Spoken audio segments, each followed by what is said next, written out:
Livingston, Texas, nestled in the big thicket of East Texas, it boasts a history of dating back to the early 1800s. First settled in 1835 as Springfield, Texas, the town's name was changed in 1846 when it became the county seat. With a population of a little over 5,000, it is the largest town in Polk County. An interesting little fact is that just outside of the tiny town of Livingston, Texas, is a central hub and offices for an RV mail forwarding service called Escapees, which handles mail delivery for full-time RVers. Drive across Texas. Hey folks, Pat Waters. Welcome to Drive Across Texas.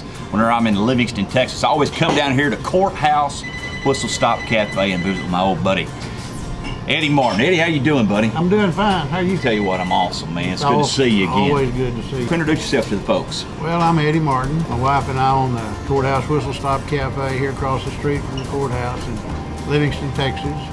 My family's been here for a little over 100 years. We've been doing business on this street here for about 108 years. I'm just here doing what your family does. They say that your family has had a business on this square for almost 110 years. Tell me about your mom and your dad. Mr. Mistro built this skyscraper, the 3-story building right here, in 1935, and he put an elevator in there. So he needed an elevator girl. So my mother was the elevator girl. And she went on break one day to go across the street to look at the rings and things. My daddy showed her some rings in the showcase there, and he asked her out for a date. Here I am. A lot of history in this town with the Martins. Yes, sir. Eddie, I tell you, over 100 years of your family being here in Livingston, man, you've got to know some history about Livingston. Give us a little bit of insight on that. Livingston was actually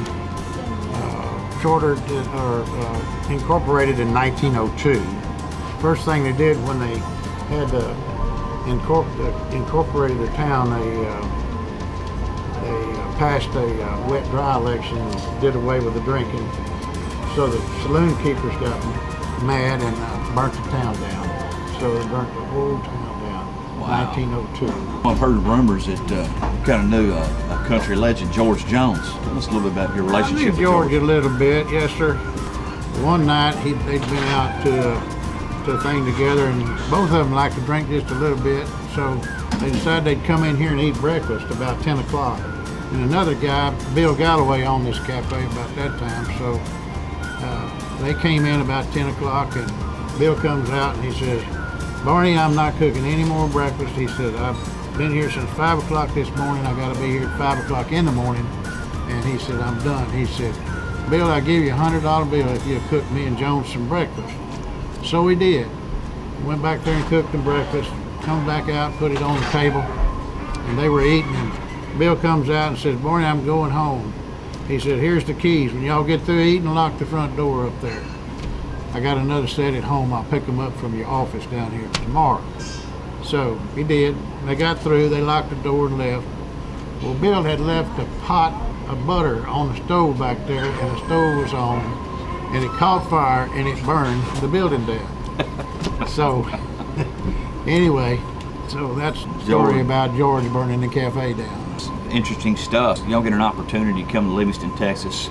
Come right here by the courthouse and visit with Eddie at the Courthouse Whistlestop Cafe. Got great food, by the way, great breakfast. But anyway, once again, thank you all for tuning in to Drive Across Texas. And remember, that baby's coming from a Texan. Adios.